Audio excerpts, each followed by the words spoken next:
Assalamualaikum warahmatullahi wabarakatuh. Nama saya Siti Nurmawati Rohmah dari kelompok 2. Di sini saya akan mempresentasikan materi mengenai tinjauan sejarah perkembangan etika.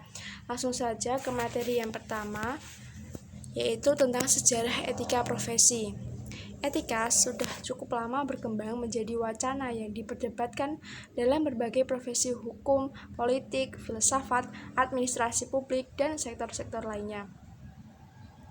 Etika itu berkaitan dengan standar-standar pertimbangan mengenai nilai benar dan salah yang harus dijadikan pegangan bagi seseorang untuk melakukan atau tidak melakukan sesuatu.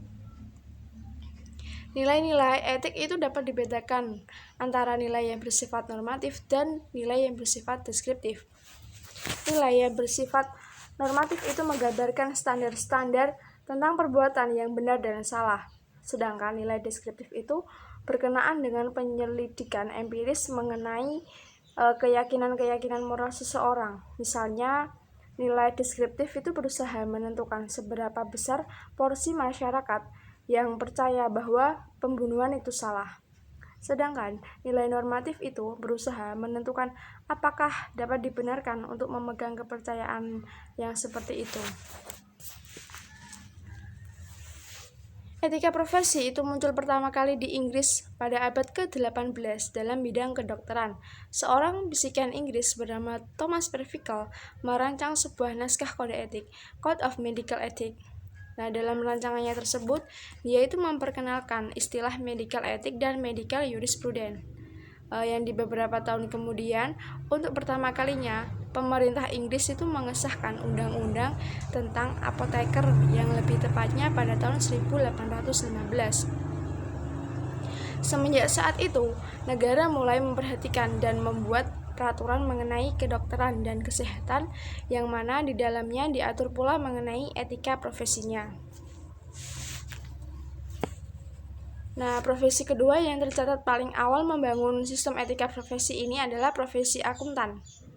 Pada tahun 1494, Luca Pacioli yang sering disebut sebagai The Father of Accounting itu menulis buku tentang etika akuntansi untuk pertama kalinya yang diberi judul Summa de Arithmetica, Geometry, Proportionalita. Pada tahun 1887 didirikan organisasi American Association of Public Accountants atau AAPA yang sekaligus memperkenalkan kode etik akuntan secara modern. AAPA itu sekarang berubah nama menjadi American Institute of Certified Public Accountants atau AICPA. Sedangkan pada tahun 1905, kode etik yang ditulis dan disahkan itu kemudian dijadikan pedoman untuk mendidik para anggotanya. Nah, profesi ketiga yang membentuk kode etik profesi ini adalah profesi hukum. Pada tahun 1854, seorang hakim di Amerika yang bernama George Sasworth itu mau dapat ide untuk membuat suatu susunan kode etik yang diterapkan di negara bagian Amerika. Lalu pada tahun 1887, Alabama menjadi negara bagian pertama di Amerika yang mengesahkan kode etik tersebut. Nah, pada tahun 1908, kode etik profesional itu disahkan dan dikenal sebagai Canon of Professional Ethics.